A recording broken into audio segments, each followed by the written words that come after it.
va avoir des interactions avec le magasin. On va également être capable de récupérer des avis clients. Donc on a un NPS qui va tourner de façon automatique derrière notre site internet, derrière nos magasins, etc.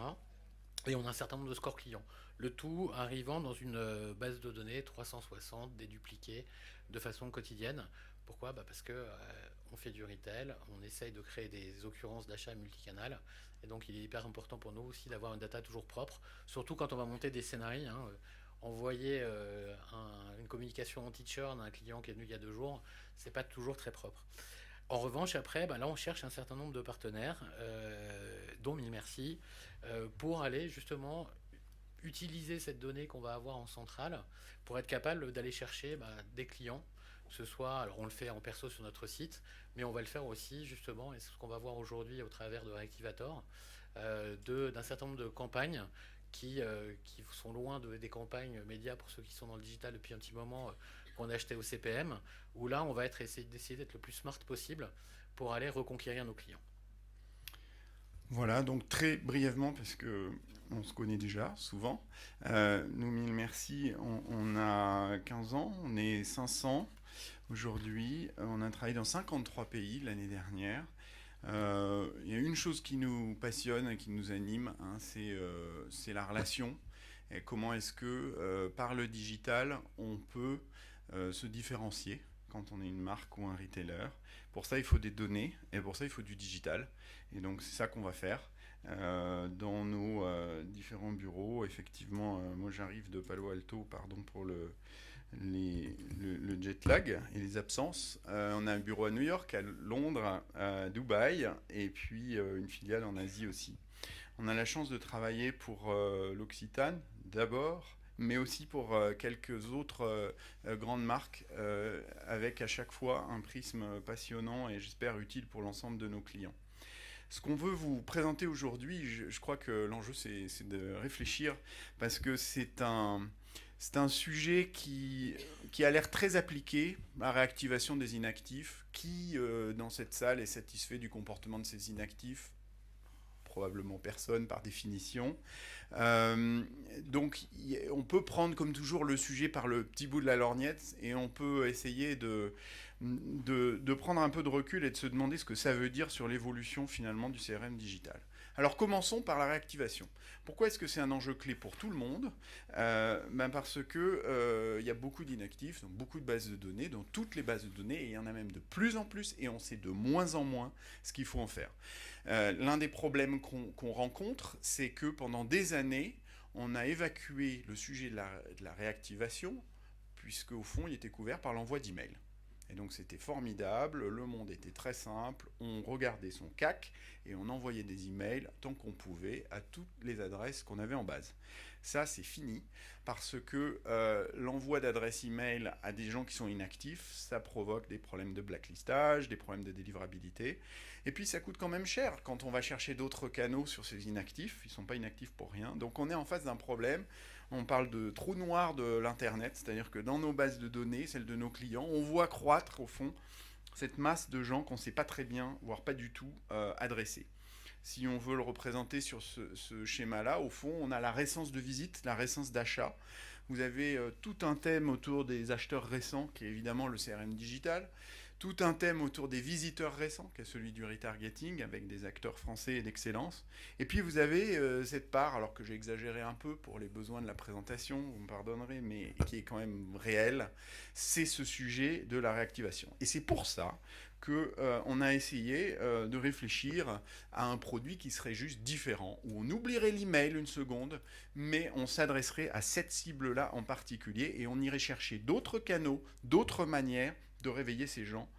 Comment ça marche? On va recevoir de votre part, de la part de Mathieu en l'occurrence, des segments de données anonymisées, des inactifs, des gens à qui on ne peut plus parler, on verra comment on les définit.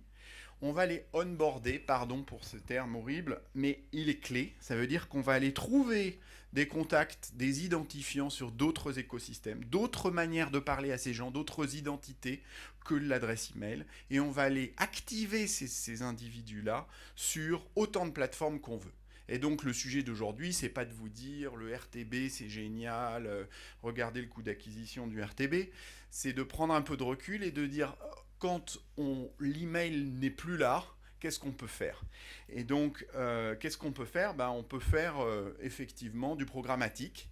Et ça va être tout le sujet du jour. Comment est-ce que, par le programmatique, le sujet du CRM, l'inactivation, l'inactivité, c'est un sujet profondément CRM, et le média, le programmatique, c'est un sujet de média, pas que. Notre vision à nous, mille merci, c'est vraiment de prendre les données first party et d'aller sur le média, de récupérer tout l'acquis du CRM, la vision du CRM, le people base, les métriques du CRM, la vision à l'individu, l'incrémentalité notamment, et d'aller porter ça sur le sujet du média. Alors l'incrémentalité, c'est un sujet clé, un thème fondamental de notre point de vue, et tout ce produit va être basé là-dessus. C'est sur l'idée que ces inactifs, on va les diviser en deux groupes. Et comme dans nos cours de biologie de 4e, on aura notre éprouvette avec les tests et notre éprouvette avec les témoins. Nous, on ne travaille que sur le test. Mathieu, il a tout dans ses mains. Il a le groupe test à gauche, il a le groupe témoin à droite. C'est lui, à la limite, qui peut nous donner les résultats complets et définitifs. Et c'est ça qui compte. Et on est la première société à être incentivée sur l'incrémentalité réelle. C'est un produit qu'on a lancé aux US l'année dernière, qu'on a présenté avec ce nom révolutionnaire il y a un an. Et aujourd'hui, on est ravi de vous présenter quelques résultats. Pourquoi l'incrémentalité, c'est clé? C'est pas nous qui le disons. Ce monsieur avec qui on bosse à Palo Alto, qui est un des profs les plus prometteurs de la Business School de Stanford, qui considère que l'incrémentalité, c'est le plus gros challenge dans le marketing digital pour les années qui viennent. On n'est pas loin d'être d'accord avec lui.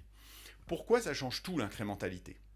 Parce que, et c'est un sujet, un mot que vous entendrez tout le temps si vous échangez, j'espère, avec nos équipes, parce que on nous a lavé le cerveau avec le CPA. Et le CPA, c'est formidable, mais juste le CPA entre nous, ça ne veut pas dire grand-chose. Prenons cet exemple qui est un exemple réel qu'on a rencontré il n'y a pas longtemps. Vous avez deux campagnes ou deux segments, si vous voulez, avec la même campagne, et deux stratégies, deux campagnes qu'on va mener en programmatique, en RTB. À gauche, la campagne numéro 1, elle nous donne un CPA catastrophique, 250 € de coût d'acquisition. Vous dites, c'est l'enfer, je ne retravaillerai plus jamais avec vous, c'est la pire des stratégies. À droite, un CPA qui semble super, qui est en dessous de la cible. Le problème, c'est que ça ne veut rien dire. Tout dépend de l'incrément réel qu'on a obtenu. Donc, ce qui compte, c'est l'uplift. Pardon pour le deuxième gros mot. En quoi est-ce que ces gens qu'on a fait acheter, qu'on a traqué avec un cookie, en l'occurrence, mais on s'en fiche, ils ont plus acheté grâce à la campagne qu'ils n'auraient acheté sans la campagne. C'est la seule, on peut se parler de modèle d'attribution, de last click, de fenêtre de pause. Oublions tout ça, la seule vraie mesure, c'est celle-là. Qu'est-ce que ça aurait changé si j'avais pas fait ma campagne? Et qu'est-ce que ça change de faire ma campagne? Problème, c'est pas simple. Donc qu'est-ce qu'on fait? On fait deux groupes. Un groupe test, un groupe témoin, et nous on se déchaîne sur le groupe test, et Mathieu, il tient les scores. Et puis quand même on échange. Alors, sur les objectifs qu'on a fixés, sans redire ce qui a été dit, clairement, les inactifs email, c'est une catastrophe pour nous, parce qu'on est tous, quand on travaille dans le digital, ou même en tant que retail, il faut récupérer des adresses email, il faut avoir des opt-in, etc., etc. Et je vous invite tous à regarder vos bases de données, faites un petit test et vous regardez au bout de 6 mois. Regardez les gens qui sont inscrits il y a 6 mois et regardez le nombre d'emails qu'ils ont aujourd'hui. Et vous allez être globalement entre 50 et 70% des gens qui les ouvrent plus. Pourquoi? Parce que on a tous de la pression des chiffres, on a envie d'en faire plus, on joue, on gagne, mais après on a une érosion de base de données. Alors que ces gens-là sont des gens qui potentiellement sont des gens qui ont une forte affinité à votre marque. Donc premier objectif stratégique pour nous, c'était véritablement justement ce réveil de ces inactifs emails qu'on ne veut plus adresser par email pour les raisons citées par Thibaut. Et le deuxième objectif, c'est évidemment les opt-out. Et on sait qu'à un moment donné, ces gens-là, ils sont dans nos bases, ils peuvent avoir un certain niveau d'activité et ils ont déjà acheté chez nous. Et donc pour nous, c'est quand même des gens qui sont quand même beaucoup plus simples de faire réacheter plutôt qu'aller reconquérir de nouveaux clients. On a tous les métriques en tête d'un coût d'acquisition versus un coût de réveil de nos clients, où on va être sur du 3 ou 4 fois inférieur quand on se débrouille très bien et 10 fois quand on se débrouille mal. Donc clairement pour nous, ces deux objectifs stratégiques ont été ceux qu'on a mis en place lors du partenariat avec une personnalisation, donc une mécanique assez simple pour les gens qui qui n'avaient jamais acheté chez nous, donc les prospects, une offre de bienvenue. C'est basique, mais ça marche. Et puis pour l'autre cible, un certain nombre d'autres jeux de bannières. Sachant que sur les prospects, il y a quelque chose qu'on peut imaginer aussi demain, parce que le prospecting est quelque chose qui se développe de plus en plus, et comment j'arrive à manager mes prospects pour qu'ils achètent au plus vite. Et donc il y a énormément de choses à faire. Donc là, je pense que c'est que le début. Et Thibaut va vous montrer les résultats déjà de cette première étape. Voilà, parce que vous voulez des chiffres. Alors voilà des chiffres. La première étape dans cette affaire, c'est quoi? C'est de onboarder les gens, parce que c'est bien joli de dire on va trouver les cookies, mais comment on fait, comment ça marche? Alors là, il y a quelqu'un au premier rang qui s'appelle Pascal, vous allez la voir, et elle va vous donner des hypothèses de taux de onboarding, c'est-à-dire combien d'individus je vais pouvoir retrouver à partir de ma base d'adresse email. Bien sûr, c'est des hypothèses. Bien sûr, ça va dépendre de la récence de vos adresses. Mais en l'occurrence, on voit que, et là, merci à Mathieu de partager ces chiffres, parce que tout le monde ne le fait pas, je vous le dis tout de suite. On va identifier beaucoup de cookies, c'est-à-dire que 91% des individus de la base client, on va savoir par la plateforme de onboarding de 1000 Merci sur la France, je précise, on va savoir retrouver les cookies pour ces individus-là, un peu moins sur la base prospect. Et puis, deuxième étape de ce rapprochement, de ce onboarding, on va aller chercher ces cookies sur un DSP. En l'occurrence, on a travaillé avec AppNexus. Vous allez voir qu'il y en a beaucoup d'autres, évidemment, et que l'avenir, c'est dans la multiplication des plateformes d'activation. En tout cas, on a des très bons taux de match. Et donc ça, c'est très intéressant parce qu'on est en train de parler de quelque chose qui peut avoir du sens. Donc, on arrive à retrouver en onboarding entre 80 et 70%. Il y a 4 indicateurs qu'on va suivre qui sont au service de l'incrémentalité. C'est-à-dire qu'attention, c'est difficile dans tous ces KPI dont on se parle toute la journée. Comment les hiérarchiser? Tout en haut de la pyramide, vous pouvez mettre l'incrémentalité, sans hésiter. C'est le seul vrai indicateur qui compte. Pour y arriver, il y a des indicateurs qui évidemment sont fondamentaux, qui sont des drivers, pour parler en bon français, de l'incrémentalité. Le taux de reach. Combien de personnes j'arrive à réellement toucher?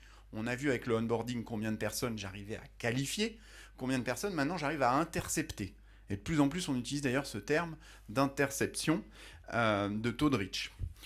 Deuxièmement, quelle est la visibilité des bannières ou des displays, de toutes sortes de canaux d'ailleurs, que je vais opérer sur ce groupe test?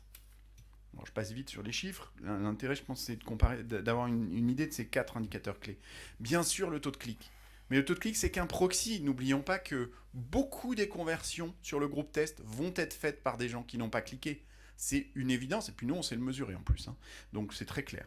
Et puis, un indicateur qu'on travaille beaucoup, parce que c'est un excellent proxy, c'est la visite post-clic unique. Donc, il y a 3 mots là-dedans. C'est des gens qui visitent, qui ne sont pas allés jusqu'à l'achat, mais c'est des gens qui sont après un clic. Donc, il y a une notion de cette capacité de traçabilité et unique parce qu'évidemment, on les déduplique. Et à partir de ça, on va optimiser l'achat média. L'innovation qu'on vous présente jusque-là, dans tout ce que je vous ai dit, il n'y a pas d'innovation, à part le fait, rien de révolutionnaire, à part le fait qu'on va tout fonder sur l'incrémentalité. Et c'est ça qui fait la différence. C'est-à-dire qu'on va avoir écrit avec nos data scientists des algorithmes qui optimisent non pas sur la conversion traquée, ce que fait 99% du marché, je vous le dis tout de suite. Et aux États-Unis, c'est super disruptif, ce petit truc. Je vais vous le montrer. Non, je ne sais plus où c'est, mais on va y revenir. Ouais, bon, je ne sais plus. Voilà. Bah, effectivement, c'est ce qu'on disait tout à l'heure, c'est-à-dire qu'on peut avoir une campagne qui est très bonne en CPA, mais très mauvaise en uplift. Et donc, c'est pour ça que l'incrémentalité change complètement ce thermomètre. Donc, nos 4 indicateurs qui nous servent à construire de l'incrémentalité au quotidien, c'est-à-dire que nos traders, ils vont utiliser des algorithmes développés spécialement par nos data scientists sur l'optimisation à l'incrément. C'est-à-dire que ce qui nous intéresse, c'est pas d'avoir beaucoup de conversions traquées, c'est donc pas d'avoir un CPA très bas, c'est de vraiment faire une grosse différence entre le groupe test et le groupe témoin. Et ça change tout. C'est pas les mêmes modèles, c'est pas les mêmes algos. Dans un cas, on a des données agrégées, c'est-à-dire que je saurais jamais dire à Mathieu, s'il me demande dans toutes les conversions du groupe test, quelles sont celles qui sont incrémentales, impossible de lui répondre. J'en sais rien. Ce que je sais, c'est que mon groupe test, il a acheté de 10, 20, 30% plus que le groupe témoin. En l'occurrence, il a acheté assez significativement, pardon pour tous les allers-retours, en moyenne, il a acheté à 11% de plus que le groupe témoin. Donc l'incrémentalité, c'est la combinaison de 3 incréments. D'accord? Le taux de conversion, combien j'ai de personnes qui achètent sur mon groupe test et mon groupe témoin. Mon panier moyen, il varie combien? C'est bien joli. Si je gagne plein de transactions, mais qu'elles sont toutes avec des paniers moyens pourris, ça ne vous intéresse pas. Et puis la fréquence d'achat. Ce qu'on voit, c'est qu'on est pour l'instant très mauvais, j'assume, sur le panier moyen et la fréquence d'achat, en tout cas dans cet exemple. Il faut dire qu'on parle quand même d'inactifs. Oui, alors après, il y avait aussi une offre de bienvenue qui fait qu'on avait un panier moyen qui était un petit peu inférieur. Et après, ça, je ne devrais pas le dire, parce que ça peut peut-être à un moment donné enrichir le coût de la solution pour nous. C'est qu'on est capable aussi, nous, maintenant, de calculer le repos. Donc, on sait à peu près combien de CA online, après, vont générer le CA offline. Donc, aujourd'hui, on est 1 euro généré online, on est sur 1,56 offline. Ce qui veut dire qu'ici, évidemment, on est sur des résultats online. Donc, je ne veux pas dire que ça serait forcément, si on prend juste le levier réactivator, exactement le même ratio, mais on sait que ça, quelque part, sont des chiffres à minima en tant que retailer. Tu m'avais pas dit ça, Mathieu. Non. Vous voyez, vous êtes au cœur d'une relation prestataire-marque qui est assez intéressante. Alors, ce que moi, je lui avais pas dit, c'est qu'en fait, on travaille déjà pour lui au Canada. Donc, le repos, on en a une petite idée. Donc, quand il nous dit ses moyens, nous, on se dit, c'est pas mal quand même, en fait. Donc, merci de nous donner l'occasion de clarifier les échanges. Et effectivement, voilà toutes les facettes, hein, on ne vous cache rien aujourd'hui, de la décomposition de cet incrément en chiffre d'affaires qui atteint 9%. Franchement, on aurait pu trouver des exemples avec des incréments de chiffre d'affaires beaucoup plus importants. Ce que je trouve de passionnant ici, c'est qu'on partage les données, on va très loin et entre nous, il y a beaucoup de potentiel. Je pense qu'on peut aller beaucoup plus loin. Pour continuer dans l'analyse de ces chiffres, on les regarde par période. Et là, qu'est-ce qu'on voit? C'est que suivant les périodes, alors vous voyez, depuis décembre jusqu'à tout récemment, les chiffres tout frais, ben on a des écarts entre le test et le témoin. D'abord, il y en a tout le temps, hein, et ils sont tout le temps en faveur du test, donc ça c'est une bonne nouvelle. C'est pas si facile, hein. Faut pas croire que quand on mesure l'incrément, il va être facilement positif. C'est très compliqué. Il y a plein de raisons qui peuvent faire que vous arrivez à un incrément dit négatif. Nos développeurs parlent d'excrément, pardon, mais ça veut bien dire ce que ça veut dire. Donc, il n'y a que l'incrément positif, évidemment, qui nous intéresse. Donc, on va aller le regarder période par période. Et qu'est-ce qu'on voit? On voit qu'en janvier, par exemple, au moment des soldes, on a un incrément un peu plus important. Après les soldes, ça se tasse un petit peu. Donc, on a des taux de conversion. Hein, si on se focalise sur l'uplift de conversion, qui est quand même la métrique clé ici, on va aller jusqu'à parfois presque plus 20%. Et surtout, ROI incrémental sans repos, presque 3. J'avance encore. On va le regarder par population, cet incrément. Et ça, c'est clé. C'est-à-dire que là, on va distinguer les prospects des clients. Et qu'est-ce qu'on voit? On a sur les prospects un incrément qui est beaucoup plus important, jusqu'à 45%. Sur les clients, on a des incréments beaucoup plus modestes, mais n'oubliez jamais qu'ils sont déjà clients. Donc très souvent, évidemment, un incrément beaucoup plus modeste sur les clients suffit à faire exploser le ROI par rapport aux prospects. Et cette logique-là, on va la reproduire à l'intérieur de chaque sous-population. Donc l'avenir, c'est quoi? C'est d'optimiser les sous-segments sur lesquels j'ai de l'incrément en cumulant les créations, les offres et puis les inventaires, on va le voir. Donc comment aller plus loin? Enfin, je ne sais pas, Mathieu, si tu veux réagir d'ailleurs sur ces chiffres. Non, bah, enfin, pour effectivement reprendre ce que tu disais, aujourd'hui, c'était une première approche. L'idée, après, c'est de fine-tuner un petit peu les résultats, de voir comment on peut aller encore dans une sous-segmentation et dans une multiplication, en fait, à la fois des offres et des propositions clients pour être toujours le plus affinitaire et accroître les résultats de ce type d'opération. Voilà, donc effectivement, on pourrait s'arrêter là. Vous avez eu vos chiffres, vous avez eu le cas, c'est bien, on est content, ça marche, bonne nouvelle. Je pense que c'est beaucoup plus intéressant que ces quelques chiffres qu'on vient de voir ensemble. Parce que derrière, il y a quoi? Il y a l'idée que on va pouvoir utiliser tout l'écosystème du programmatique pour faire du CRM. Parce que la réactivation, c'est du CRM. On va pouvoir utiliser toutes les métriques du CRM pour mieux mesurer son programmatique. Et ça change tout aussi. Et donc, voilà quelques-unes des pistes qu'on identifie. Il y en a 4 et je suis sûr que vous allez en trouver.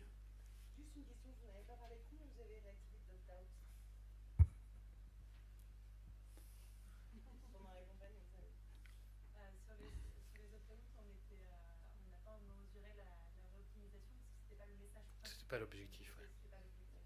Et c'est difficile les acheteurs de il n'y avait pas une mécanique de réoptimisation. C'était clairement pas le KPI qu'on cherchait ni à suivre ni à pousser. Là, on était véritablement dans une logique de vente parce qu'on a ces gens-là qui dorment et c'est une mine d'or. Et donc, c'était vraiment là, on était surtout sur des périodes où nous, notre année fiscale se finit en mars, donc il fallait qu'on fasse nos résultats. Donc voilà, on s'est vraiment là attaché à une croissance du chiffre. Sur d'autres clients, on peut avoir des mécanismes effectivement de l'optimisation, mais là, c'est vraiment des messages spécifiques. Merci pour la question, Delphine. 4 pistes d'amélioration. D'abord, vous n'êtes pas sans savoir que on assiste quand même à une fragmentation croissante des écosystèmes du web. Donc on parle de jardin clos, et ça veut bien dire ce que ça veut dire. On a Facebook qui se barricade, on a Google qui construit des barrières, on a Amazon qui émerge comme un énorme jardin clos sur lequel on peut faire plein de trucs, on a Twitter, on a AOL, on a tout le monde. Donc là, dans l'exemple qu'on vous a montré, avec les 11% d'incrément sur l'uplift de conversion, on ne regarde qu'un seul écosystème. On a choisi AppNexus. Pourquoi on choisit ce DSP ? Parce que c'est le plus transparent. C'est celui qui nous permet de tout savoir. Aucun des autres écosystèmes, et on peut franchement l'en féliciter parce que les autres ne le font pas. Facebook ne vous dira jamais qui est exposé. Google ne vous dira très rarement qui est exposé, très difficilement. Instagram, n'en parlons pas. Amazon, n'en parlons encore moins. Donc, on a des vrais sujets de capacité pour les marques à collecter des données au sein des walled gardens. Pour autant, on sait que ça compte et qu'ils sont importants. Bonne nouvelle, on a une V2 de Reactivator qu'on vous présente aujourd'hui qui nous permet d'aller adresser une multiplicité d'écosystèmes et de travailler à l'optimisation fondée sur l'incrémentalité, comme je l'ai montré tout à l'heure. Et donc, l'une des clés, c'est d'augmenter le reach, d'augmenter le nombre de personnes qu'on va matcher et qu'on va arriver à intercepter en allant chercher ceux qu'on n'a pas trouvés sur l'inventaire d'AppNexus, par exemple, sur d'autres jardins clos. Deuxième sujet énorme, en ce moment aux US, ça nous occupe beaucoup, c'est la diversification des formats et des messages. On parle 10 fois trop de cibles et de CAC et pas du tout assez des stratégies créatives. Et c'est des gens de données qui vous disent ça. Et donc, le problème, c'est qu'il faut un bon KPI de base pour pouvoir aller chercher de la richesse créative. Quand on n'a pas la bonne métrique, c'est très compliqué, en tout cas pour nous, de parler de créa parce que finalement, on peut toujours dire ce qu'on veut et jamais vraiment le mesurer. La bonne nouvelle, c'est que là, on a une mesure qui est solide, robuste. Donc, on innove en création. Donc là, je me permets d'ouvrir, en parlant d'autres cas, on a des habillages, par exemple. Les habillages, on sait très bien le faire en programmatique. On sait qu'on a des taux de clic qui peuvent augmenter de 40 fois. Si vous avez un autre taux de clic qui augmente de 40, ça devrait se voir sur l'incrément. Donc, bonne nouvelle. Nous, ce n'est pas le taux de clic qui nous intéresse entre nous. La seule chose, on y revient toujours, c'est l'incrément. Mais on va utiliser des proxys et donc on va tester ça sur une cellule. De même, la vidéo, là vous avez le cas d'une super start-up que vous connaissez peut-être, qui est créée par des Français à New York pour qui on travaille, qui s'appelle Adormi, qui est juste en train de s'attaquer à Victoria's Secret aux États-Unis, petit concurrent. La vidéo, on nous a dit que c'était du branding, etc. Branding performance, franchement, l'année prochaine, on peut faire un atelier sur le thème si ça vous intéresse, parce que parler de branding, c'est constater son incapacité à mesurer la performance sur des formats tels que la vidéo. Je caricature, mais à peine. Ce qu'on voit, c'est que la vidéo, bonne nouvelle, c'est incrémental. Donc on identifie une cellule sur laquelle on va faire de la vidéo, juste sur celle-là, qu'on compare avec un segment absolument identique sur lequel on ne fait pas de vidéo, mais tout le reste. Et on va apprendre et optimiser. Si ça ne marche pas, on s'arrête tout de suite. N'oubliez pas qu'on est incentivé sur l'incrément. Si ça fonctionne, on y va. On aligne totalement nos intérêts avec ceux de Mathieu. Troisième manière, des messages relationnels. On vient du CRM. Évidemment, la relation, ça compte. Donc, Mathieu parlait d'offres de reconquête. La créativité en matière d'offres va être fondamentale dans ce sujet dont on voit bien qu'il déplace largement la réactivation. C'est au fond le sujet de comment rendre programmatique et sortir de l'email quand je fais du CRM. Quatrième thème, évidemment, les native ads. Donc, une richesse de format. Il y en a une que je n'ai pas mis là, qu'on va tester très très prochainement aux US. C'est la radio. Ça peut vous sembler hallucinant, mais nous, on croit à mort à la radio. La radio, c'est génial parce que quand vous parlez à quelqu'un du programmatique, il vous dit la radio, c'est pire que la vidéo, il n'y a pas de cookies, vous ne voyez pas la personne arrêter de conduire parce qu'elle vient d'écouter un spot radio, cliquer sur son lien pour aller acheter. Ça n'existe pas. Comme c'est pas traçable, on dit que ça marche pas. C'est absurde. Donc, évidemment, comme on est capable, aux US, 50% des gens écoutent la radio en mode connecté, on va aller identifier très finement notre groupe test, on va le matcher sur une radio connectée, on va diffuser des spots audio et on va attendre tranquillement qu'il y ait un impact ou pas sur l'incrémentalité en comparant le test avec le témoin. S'il n'y en a pas, on va s'arrêter très vite. Mais on pense que c'est pas pour rien que la radio, ça marche depuis un certain temps. Donc voilà, et puis parlons pas de la télévision qui devrait démarrer. Je pense qu'on fera les premiers tests cette année en pure programmatique. Troisièmement, on en parlait avec Mathieu, mesurer l'impact sur les commandes offline. Ça, c'est fondamental. Alors, on va pouvoir du coup affiner petit à petit nos mesures. Et je crois que c'est l'un des enjeux. Parce qu'on a commencé à mesurer un peu pour l'Occitane au Canada. Et donc, ce phénomène de l'impact d'un stimulus online sur des achats en boutique, eh bien là encore, quand on a, et c'est le cas de l'Occitane, une bonne mécanique de remontée des achats offline, on peut mesurer ou approcher un impact offline. Très intéressant, sur ERAM, on a 80% du chiffre d'affaires incrémental sur un protocole assez similaire qui va être réalisé en magasin. Pourquoi ? Je ne sais pas s'il y a quelqu'un d'ERAM dans la salle, mais c'est qu'il faut bien reconnaître que le e-commerce est assez modeste chez eux par rapport au nombre de points de vente. Donc on en discutait avec Mathieu tout à l'heure, il y a plusieurs phénomènes qui peuvent expliquer finalement le multiplicateur du repos. Il y a évidemment la taille du réseau physique. Il y a les types de produits. Ouais, les prix des produits, la taille du e-commerce, plein d'arguments qui peuvent jouer. Donc je pense que ça sera un multiplicateur qui sera très spécifique pour chaque secteur et probablement même pour chaque acteur. En tout cas, on voit bien qu'il est essentiel. Et c'est donc des données assez magiques de pouvoir faire ça. Hier soir, on avait une réunion de notre comité scientifique à Paris avec l'un des plus grands bonhommes du marketing en France, Gilles Laurent, un des grands profs de marketing d'HEC. Bon, des données comme ça, il en a rêvé toute sa carrière. C'est-à-dire qu'on est dans de l'expérimental, longitudinal, incrémental. Et ça, c'est au fond les données les plus pures que vous puissiez avoir quand en plus on est multi-canaux complètement.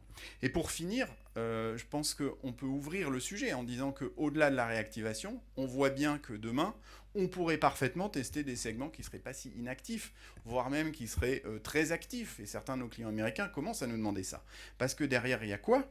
Il y a l'idée que à tout CRM, on peut apporter de l'incrément quand on va chercher d'autres canaux. Et au fond, on le sait chacun de nous. C'est-à-dire que même sur nos VIP, sur les gens qui achètent soi-disant à mort, qui sont les plus récents, qui sont les plus actifs, on n'a jamais 100% de taux d'ouverture de l'email.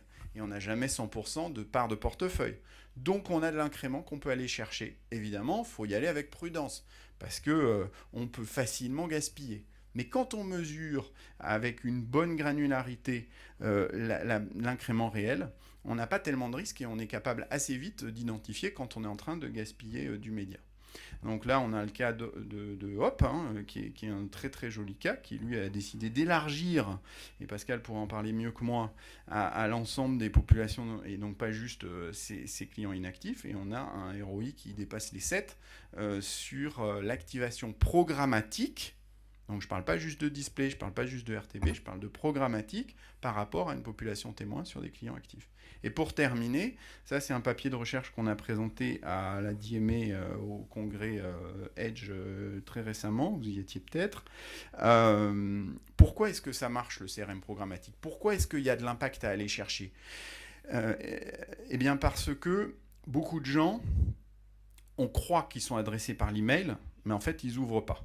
Et donc, on n'arrive pas à les avoir. C'est le fameux 20 ou 30% d'ouvreurs dont parlait Mathieu. Et ça coûte très cher. Ça coûte presque 2 fois cher.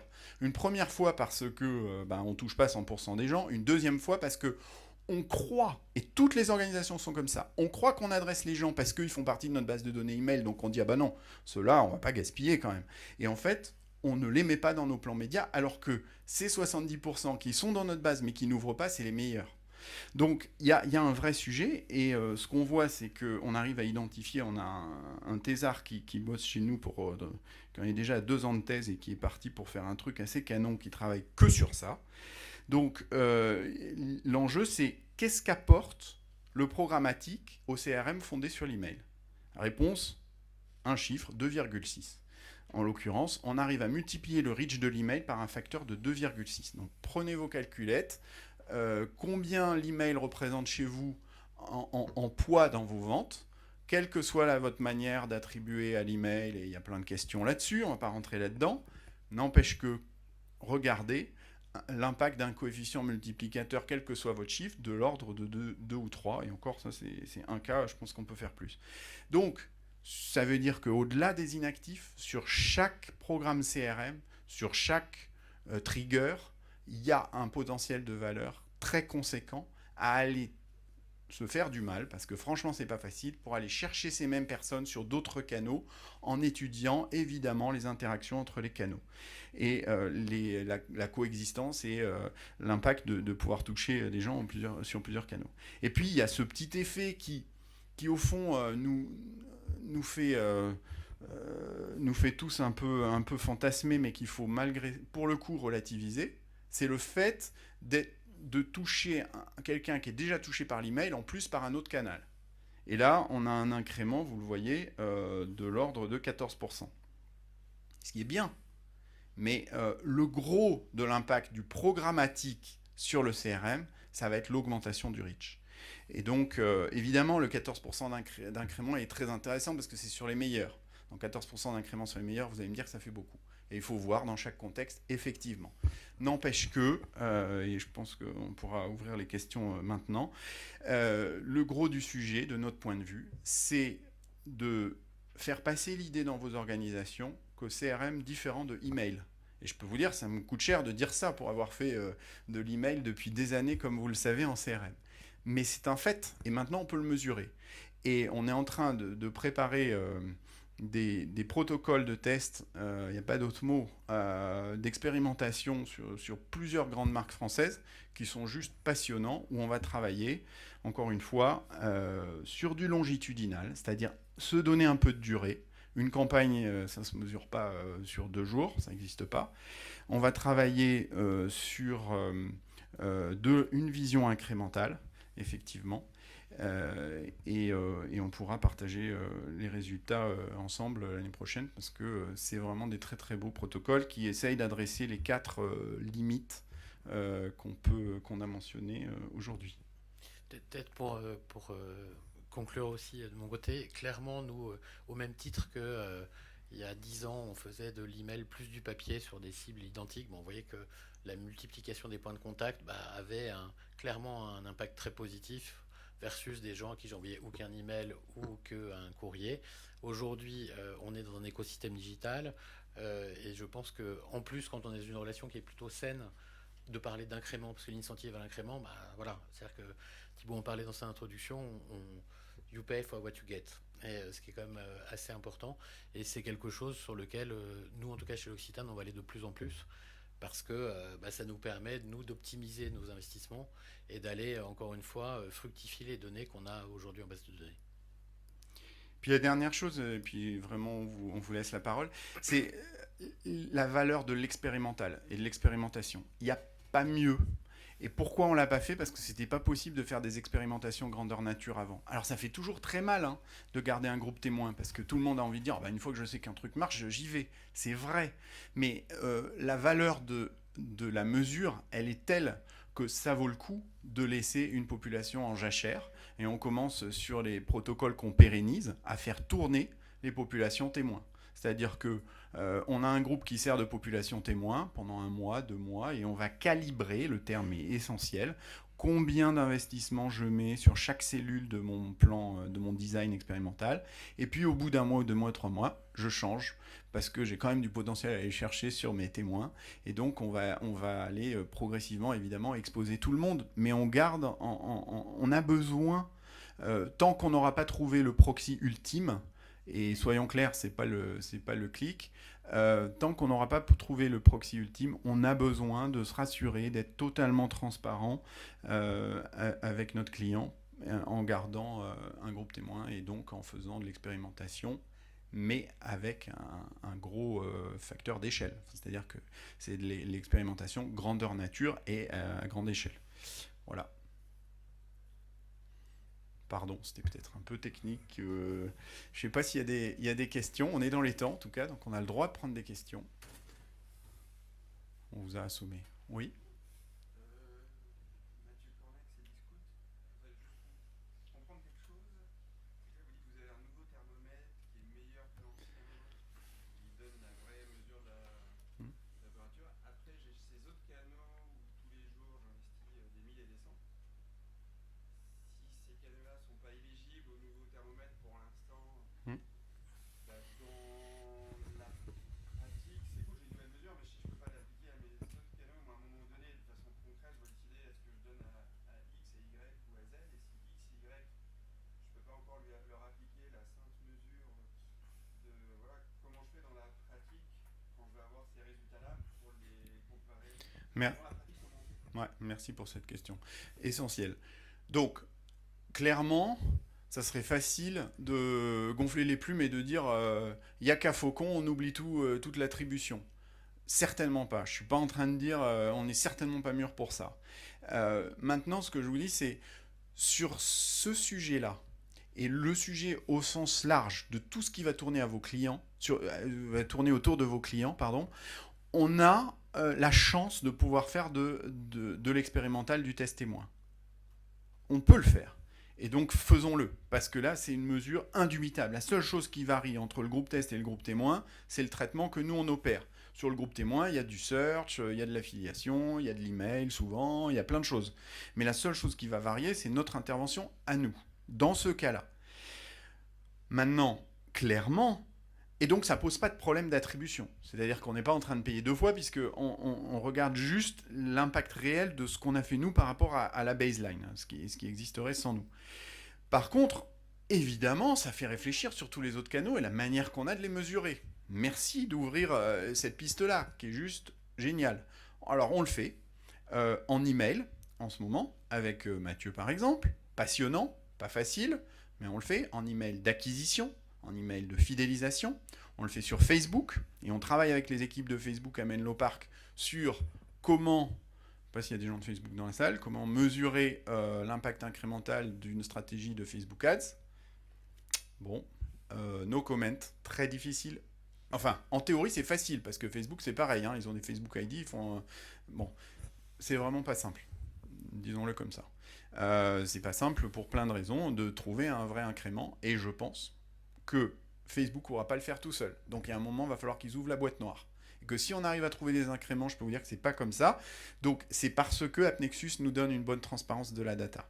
Donc on a besoin de savoir qui on expose, etc. Donc je pense que, enfin, pour discuter beaucoup avec les équipes de measurement de Facebook, c'est pas simple, leur truc. Ils savent qu'ils doivent y aller, hein, la mesure d'incrément, parce qu'ils savent qu'au fond, c'est ça qui compte. Parce que le coût de je change la fenêtre de post view de 1 jour à 7 jours et je multiplie mes chiffres par 7, je veux dire, juste personne n'y croit. Donc la seule vraie mesure, c'est celle-ci. Et ils le savent parfaitement. Simplement, il faut que ça marche. Et pour l'instant, c'est pas super probant, donc ils sont ultra défensifs là-dessus. Posez-vous la question sur le retargeting. On fait pas mal de protocoles de mesure de l'incrément du retargeting. Le retargeting a un impact incrémental, en général, positif, intéressant, qui n'a juste rien à voir avec ce qu'on nous dit qu'il est en mesurant les post-clics. Parce que, on le sait tous, la plupart du temps, quand on achète un produit, on s'est pris une bannière de retargeting. D'accord ? Donc, oui, excellente question. L'avenir, c'est la mesure de l'incrémentalité, pas seulement en fidélisation en CRM, mais aussi en acquisition. C'est beaucoup plus compliqué. Il y a des pistes et des solutions. On y travaille avec des chercheurs. Je pense que tout le monde est conscient en ce moment dans la Silicon Valley qu'on va vers ça. Personne ne veut trop le dire parce que beaucoup de gens ont beaucoup de choses à perdre. Mais peut-être quelqu'un a une autre opinion, hein. Non, bah, aujourd'hui, de toutes les façons, on a un certain nombre de leviers à nos dispositions. Je pense qu'il faut vraiment regarder objectif par objectif. Après, je sais pas, les outils que vous avez, vous, en interne, on a aussi un outil d'attribution qui nous permet de réallouer les ventes par rapport à un impact d'un levier dans le funnel, etc. Ça nous aide aussi à croiser, à nous faire, nous, une propre opinion. Aujourd'hui, il n'y a pas d'outil miracle, mais entre cet outil d'attribution-là, les résultats qu'on a, par rapport à un certain nombre d'objectifs, là, encore une fois, on est sur un objectif de réactivation. On peut essayer de faire des comparatifs. Ça ne sera pas exactement la même chose, mais on va regarder. L'outil d'attribution nous aide aussi un petit peu à essayer de mesurer et de comparer des outils, même si, comme tu le dis Thibaut, c'est extrêmement difficile aujourd'hui. On n'irait pas mettre 100% de notre budget digital aujourd'hui dans Reactivator, mais par contre, ce qu'on voit, c'est que ce qu'on a fait pour le moment, en tout cas, c'est extrêmement rentable pour nous parce que justement, on a cet incrément.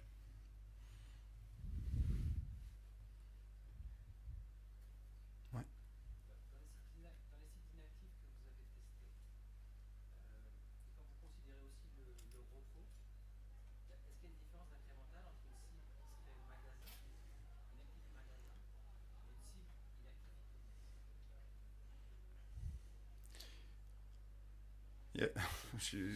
Moi, je sais pas répondre. Ouais, c'est une Pascal, question- sais-tu répondre? C'est Tout le monde se regarde là, donc c'est jamais bon. Merci pour la question. Je pense que on l'a pas mesuré dans ce cas précis. Je pense que ça le ferait, mais il faudrait aussi mesurer les conversions magasins. Oui, incluant les conversions. Voilà. Ouais, aujourd'hui, on est sur la conversion. Sur cet exemple-là, on est clairement sur des conversions online. C'est une Ouais. piste pour la suite, justement. On aimerait bien intégrer les conversions offline. Et dans ces cas-là, ce serait super intéressant de voir si c'était une activité magasin.